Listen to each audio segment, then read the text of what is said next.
Graça e paz, meus irmãos. Queridos, ao longo da vida, alguns olhares acabam nos acompanhando, não é? Por muito mais tempo do que nós gostaríamos ou imaginamos. A gente cresce, a gente se muda de cidade, muda de jeito, mas há olhares que passaram por nós em algum momento da nossa vida que insistem em ficar. Olhares de carinho, olhares de aprovação, olhares de encorajamento, e graças a Deus por esses olhares que por vezes encontram a nossa vida.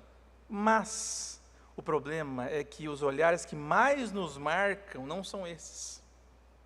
Os olhares que ficam, que marcam a nossa vida, são aqueles olhares de desprezo, os olhares de julgamento, os olhares de reprovação.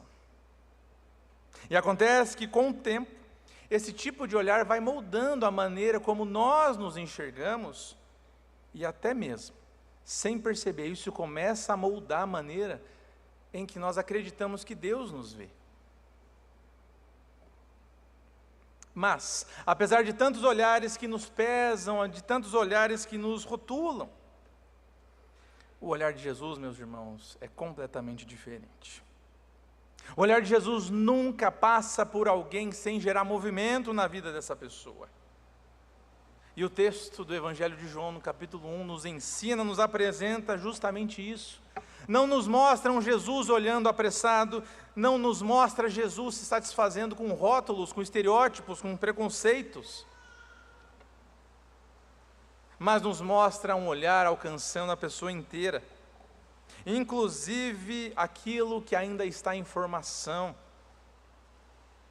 Queridos, quando Jesus olha, esse olhar carregado de amor e carregado de autoridade, Ele chama. Por isso, o título da mensagem hoje é O Olhar que nos encontra e nos chama. E esse olhar aparece de maneira muito concreta no encontro de Jesus com Filipe e Natanael. E é aqui que o Evangelho de João, o evangelista João, nos ajuda a enxergar como é que o discipulado começa, como que a graça age e para onde Cristo está conduzindo o seu povo. Por isso, então, eu convido você, meu irmão, minha irmã, que abra sua Bíblia juntamente comigo no Evangelho de Jesus Cristo, segundo João, capítulo 1. Nós leremos do verso 43 ao 51. Evangelho de João, capítulo 1, verso 43 ao 51.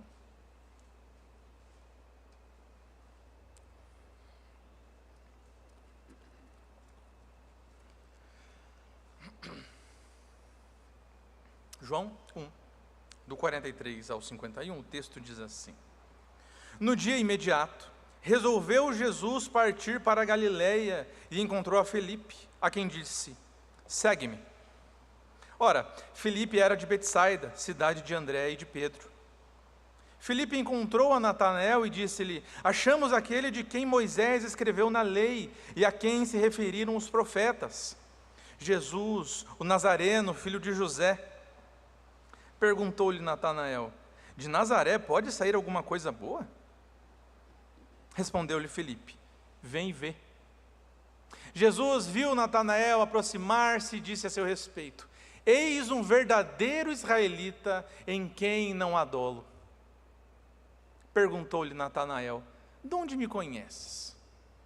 Respondeu-lhe Jesus: Antes de Filipe te chamar, eu te vi, quando estavas debaixo da figueira. Então exclamou Natanael: Mestre, tu és o Filho de Deus, tu és o Rei de Israel. Ao que Jesus lhe respondeu: Por que te disse que te vi debaixo da figueira crês? Pois maiores coisas do que esta verás. E acrescentou: em verdade vos digo que vereis o céu aberto e os anjos de Deus subindo e descendo sobre o Filho do Homem. Vamos orar mais uma vez. Senhor nosso Deus, nosso Pai, aqui está o seu texto e pedimos, Pai, que assim como o Senhor nos permitiu abri-lo e lê-lo, que o Senhor explique ele, aplique ele em nossos corações e que nós possamos sair daqui diferentes de como entramos. Que possamos, Pai, acreditar e perceber que nesta noite fomos olhados por Ti. É no nome de Jesus que nós oramos. Amém. Depois de ouvir esse texto, meus irmãos, a primeira coisa que nós podemos perceber é que, antes de qualquer reação do homem, antes de qualquer resposta que nós possamos dar, a iniciativa é de Jesus Cristo. Ele entra no caminho de pessoas comuns e chama essas pessoas comuns para segui-lo. E é isso que nós podemos acompanhar logo no início da narrativa, que também nos aponta para o primeiro ponto desta mensagem, que é: Jesus nos chama no meio do caminho. O verso 43, o primeiro verso dessa perícope que nós lemos, não apresenta nada grandioso. Não temos milagres aqui, não há uma multidão seguindo Jesus. João apenas diz que Cristo decide ir para a Galileia, encontra Felipe no meio do caminho e diz: segue-me. Apenas isso. E isso chama atenção, queridos, porque o chamado de Jesus para as nossas vidas acontece como foi com Felipe, no meio do caminho, enquanto vivemos a vida. Perceba, Felipe não estava num culto, Felipe não estava em um retiro espiritual, ele estava vivendo a sua vida comum, ordinária. Mas Jesus cruza o seu caminho. E percebam, queridos, que não é Felipe que por iniciativa própria, por sua própria vontade, encontra Jesus Cristo, mas é Jesus que encontra Felipe. Isso, amados, é o Evangelho. Isso é o Evangelho porque a caminhada com Cristo não começa com a nossa busca, mas começa com a aproximação gloriosa e graciosa de Jesus Cristo até as nossas vidas. Um de nossos símbolos de fé, a Confissão de Westminster, eu vou citá-la mais algumas vezes nesse sermão, descreve isso, esse chamado, como vocação eficaz. E a confissão continua dizendo: Deus chama os seus de maneira real, poderosa e graciosa, iluminando a mente e inclinando o coração. Perceba, meus irmãos, Felipe, ao ouvir o seu chamado, ele atende o chamado do Messias, não porque o ambiente estava favorável, ou porque ele simplesmente estava sensível naquele dia, então, porque por conta das circunstâncias era um bom momento para ele ser convertido, ser chamado. Não é isso. Mas isso tudo aconteceu na vida de Felipe, e aconteceu na minha e na sua vida, porque Deus decidiu agir. Porque Deus decidiu agir. João Calvino, um dos nossos reformados mais famosos, creio eu, comentando esse texto aqui, ele disse o seguinte: ninguém se dispõe a seguir a Jesus Cristo se não for primeiro tocado por Ele. O chamado, meus irmãos, de Jesus vem antes da nossa resposta. A graça de Deus chega antes da nossa obediência. Esse segue-me de Jesus não é simplesmente uma ordem, mas é algo que nasce de um olhar cheio de amor. É algo que nasce de um olhar cheio de autoridade. Jesus não chama alguém para depois ele amar esse alguém. Ele ama primeiro. E é esse amor, então, que chama. Felipe responde a esse amor, a esse olhar de Jesus. Responde seguindo. E quase que imediatamente Felipe faz algo simples. Ele vai até o seu amigo Natanael. Ele não chega com um discurso elaborado, ele não chega com muitos argumentos para convencer o amigo. Não tenta resolver as dúvidas que o seu amigo tinha a respeito da chegada do Messias. Ele apenas diz assim: vem e vê. Venha e veja o que eu vi. Venha e experimente o que eu experimentei. Só que nós lemos o texto, nós vemos como foi a reação de Natanael e percebemos como foi dura a reação de Natanael. De Nazaré pode sair alguma coisa boa? Nazaré, meus irmãos, era uma vila pequena. Não havia importância política, não havia importância religiosa naquela cidade, e ela não aparecia nas promessas famosas messiânicas. Não havia prestígio em Nazaré. Não havia reputação em ser de Nazaré. E não é irrelevante também para nós lembrarmos de que o próprio Jesus carregou esse rótulo por todo o seu tempo, antes da ressurreição. Ele foi conhecido como Jesus de Nazaré. E isso não era mérito, pelo contrário, era um demérito. Esse aí é o Jesus de Nazaré. O desprezo que Natanael expressou aqui, Jesus ouviria muitas outras vezes ainda ao longo do seu ministério. Só que veja que engraçado. Desde então, Não é raro que os discípulos do primeiro século, nós, do século 21, também sejam desprezados enquanto carregamos o nome de Jesus, não é? Mesmo assim, Filipe insiste e deixa o seu convite lá. Queridos, esse texto fala ao meu coração, eu imagino que fala ao coração dos irmãos também, porque quantos de nós fomos alcançados assim como Filipe, numa situação ordinária, corriqueira da nossa vida, sem grandes explicações, às vezes sem entender o que estava acontecendo, como estava acontecendo. Só que mesmo assim, depois disso tudo, ficamos inseguros de convidar outros, chamar outros para virem e verem o que nós vimos, experimentarem naquilo que nós experimentamos, porque nós achamos que nós não sabemos falar bem, ou então porque nós não temos argumento suficiente para responder as perguntas difíceis que alguém possa fazer a nós. Só que perceba, o texto é muito claro em dizer que não foi Filipe que convenceu Natanael. Não foi a habilidade, não foi a performance dele, mas foi a presença de Jesus. Isso não é diferente conosco, meus irmãos. Não somos nós que vamos convencer aqueles que ainda não conhecem o Evangelho, de que o Evangelho é fonte de vida inesgotável. É Jesus. O discipulado, afinal de contas, a caminhada cristã, a conversão não começa assim? Alguém que é alcançado pela graça, aponta para Cristo e diz: vem ver o que eu vi, vem experimentar o que eu experimentei, ou como alguém já disse algum dia, o Evangelho, a graça, o discipulado, a vida cristã nada mais é do que um mendigo falando para outro mendigo onde está a mesa solidária no centro de Curitiba. Talvez um de nós possamos pensar de que esse olhar de Jesus Cristo foi exclusivo para Filipe.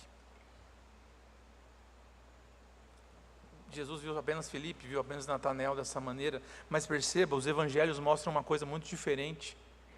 E eu não trouxe de maneira exaustiva os exemplos, mas perceba, Jesus olhou para o jovem rico e amou o jovem rico. Jesus olha para aquela multidão que estava cansada, que estava perdida, como se não tivessem pastores, e tem compaixão daquela multidão. Jesus olha para a mulher samaritana e vê muito mais do que uma mulher com uma história completamente quebrada. É com esse olhar que um dia nos alcançou, que Jesus olha agora para Natanael. Antes de dizer qualquer coisa, Jesus mostra que já conhecia Natanael.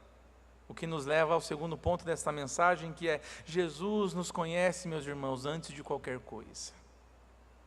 Jesus nos conhece antes de qualquer coisa. Quando Natanael finalmente se aproxima, convencido pelo Espírito Santo em realmente ir e ver o que Filipe havia chamado, Jesus diz algo que a gente não esperaria que ele dissesse se a gente fosse imaginar, se a gente fosse escrever o que Jesus diria. Ele olha para Natanael e diz assim: eis um verdadeiro israelita em quem não há dolo. Não é estranho que Natanael tenha respondido com certa desconfiança: uai, mas de onde o senhor me conhece? De onde você me conhece? Eu nunca te vi. E de fato, até aquele momento, pelo que a Bíblia nos mostra, eles não haviam se encontrado ainda. Então Jesus responde de uma maneira simples, curta, objetiva, só que no mesmo modo em que é uma resposta curta e objetiva, é uma resposta muito afiada, que entra no peito de Natanael. Antes de Filipe chamar-te, eu te vi, quando estavas debaixo da figueira. Meus irmãos, toda vez que nós lemos a Bíblia correndo, nós perdemos detalhes maravilhosos como esse, joias preciosas como essa, porque que peso há aqui?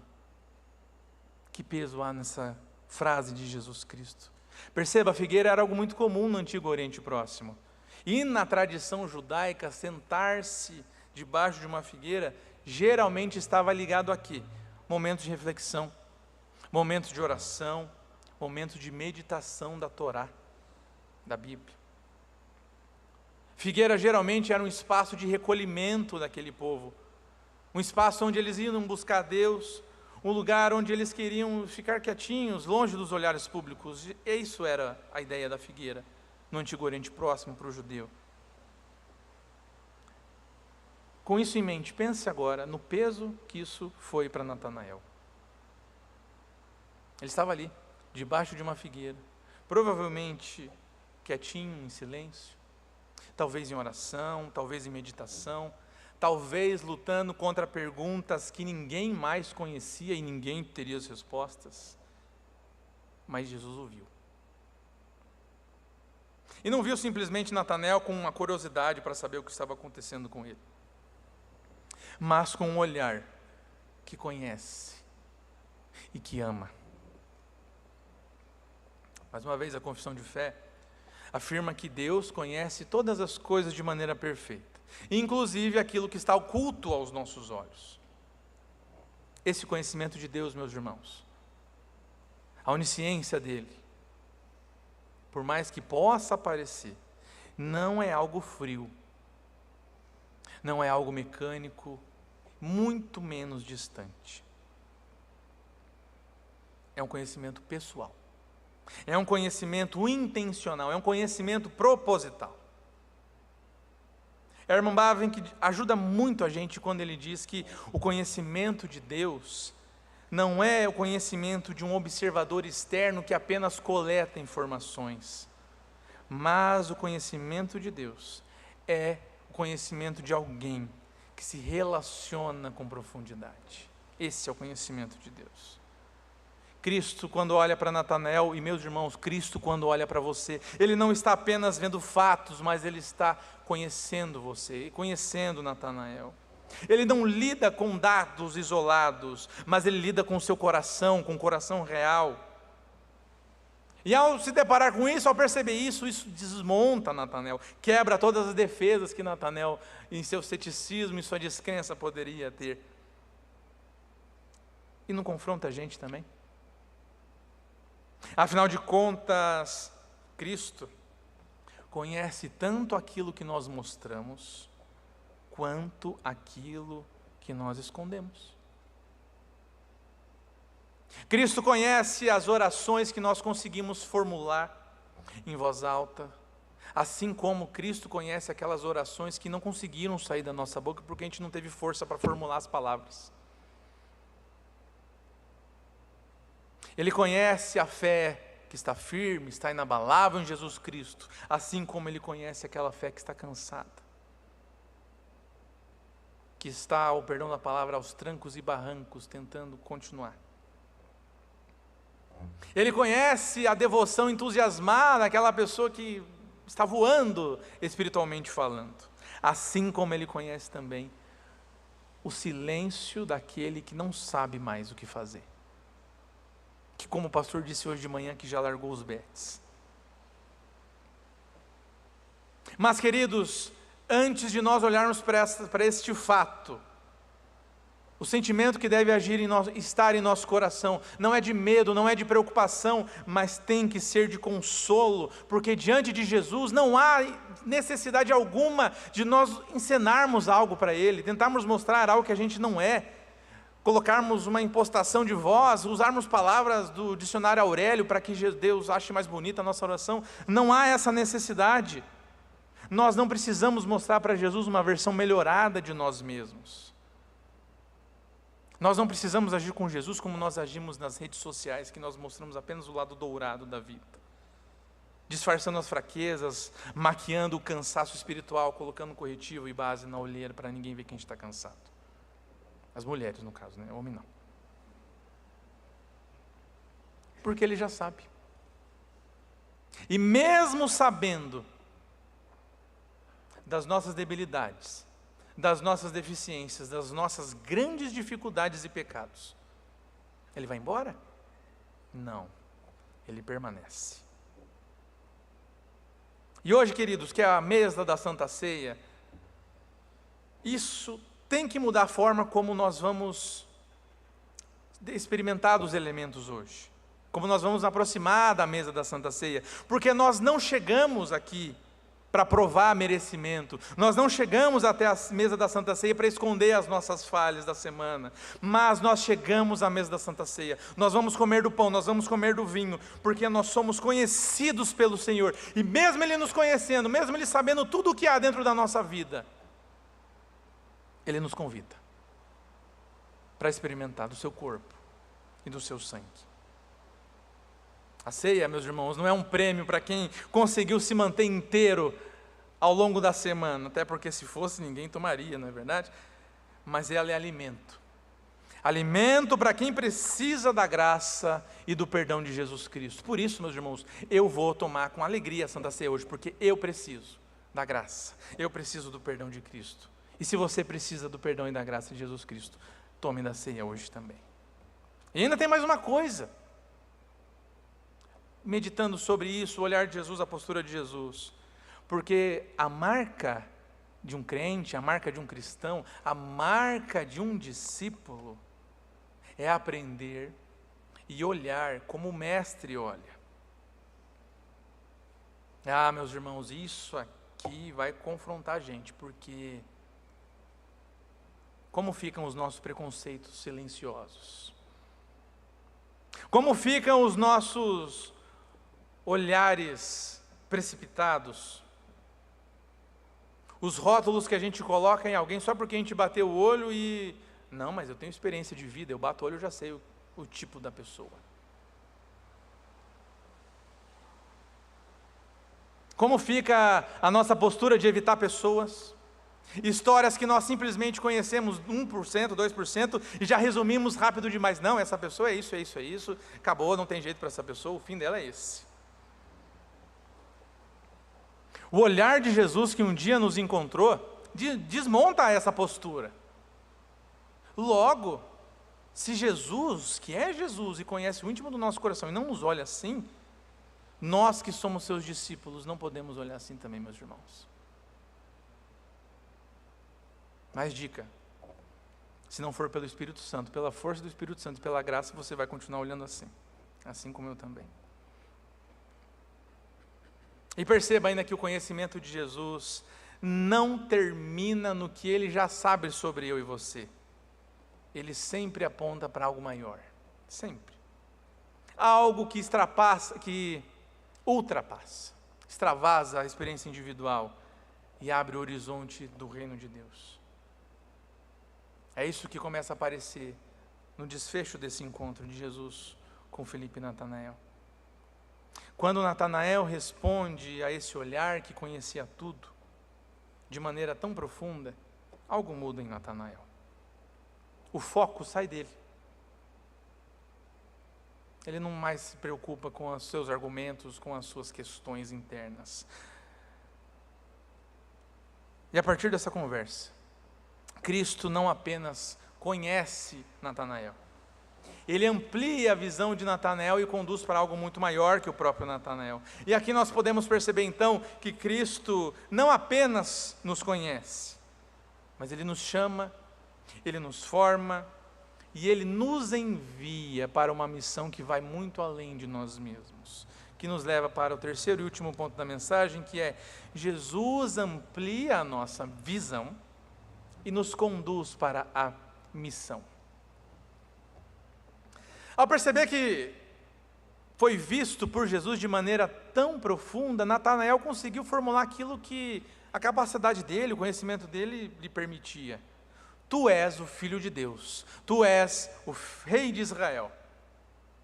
E meus irmãos, é uma confissão verdadeira, é uma confissão sincera, com tudo que Natanael tinha para expressar a sua fé, a sua crença em Jesus a partir daquele momento. Foi a melhor declaração de fé que ele poderia ter dado, mas ainda era uma declaração inicial.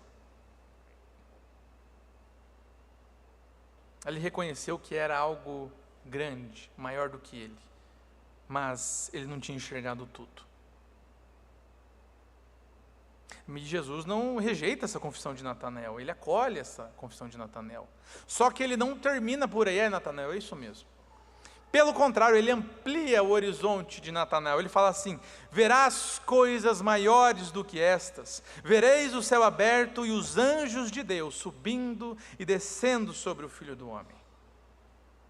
Neste momento, Que história que nós conseguimos lembrar aqui, se não a história de Israel? Essa imagem aqui é conhecida, meus irmãos. Se você chegar em casa e depois abrir em Gênesis 28, você vai ver o sonho de Jacó. Quando uma escada liga o céu e a terra, e Deus se revela lá em Betel.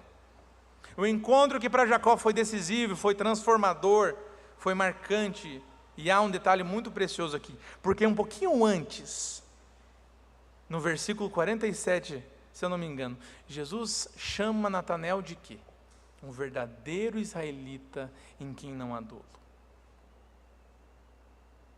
Pensando que Jesus faz o paralelo com Gênesis 28, a história de Jacó, não tem como a gente não perceber um contraste aqui. Jacó, o patriarca, teve a sua história marcada pela astúcia, pela duplicidade, pelo engano. Afinal de contas, Jacó, a tradução do seu nome era esse, não é? Enganador. Jacó vê a escada e os anjos subindo e descendo enquanto estava fugindo, enquanto estava carregando culpa, enquanto estava tentando sobreviver às consequências dos seus próprios atos. Natanael, pelo contrário, é apresentado como alguém sem duplicidade, justo. Enquanto um era enganador, o outro era honesto. E é justamente a este, Natanael, que Jesus diz agora: Natanael, muito bom que você está percebendo, mas aquela escada do sonho do patriarca Jacó não é mais um sonho. Não é algo mais distante, não é mais apenas um símbolo, mas Natanael, o céu abre-se sobre mim. Jesus está afirmando, meus irmãos, que aquilo que Jacó havia visto de maneira provisória e misteriosa, os discípulos agora veriam isso cumprido de maneira completa. Não em um lugar específico, não em Betel, novamente, exatamente, não em um espaço geográfico delimitado, mas em uma pessoa. Jesus Cristo é o novo Betel. Jesus Cristo é o ponto definitivo de encontro entre Deus e os homens. Jesus Cristo é essa escada que liga o céu à terra. Por isso que a confissão de fé afirma que Cristo é o único mediador entre Deus e os homens, porque, meus irmãos, não há outro acesso, não há outro caminho. E como Tim Keller gostava de dizer, Jesus não apenas nos mostra qual é o caminho para Deus, porque Ele é o próprio caminho. Essas coisas maiores que Jesus promete não se limitam aos milagres que ainda viriam, que os discípulos contemplariam, ainda que esses milagres façam parte essencial do testemunho de Jesus como homem-deus. Jesus deixa claro que elas culminam no monte, no Calvário, na morte, na ressurreição, na exaltação de Cristo. O filho do homem que viu Natanael debaixo da figueira, meus irmãos, é o mesmo que depois seria levantado no Calvário. É ali que o céu se abre de maneira definitiva. É ali que a reconciliação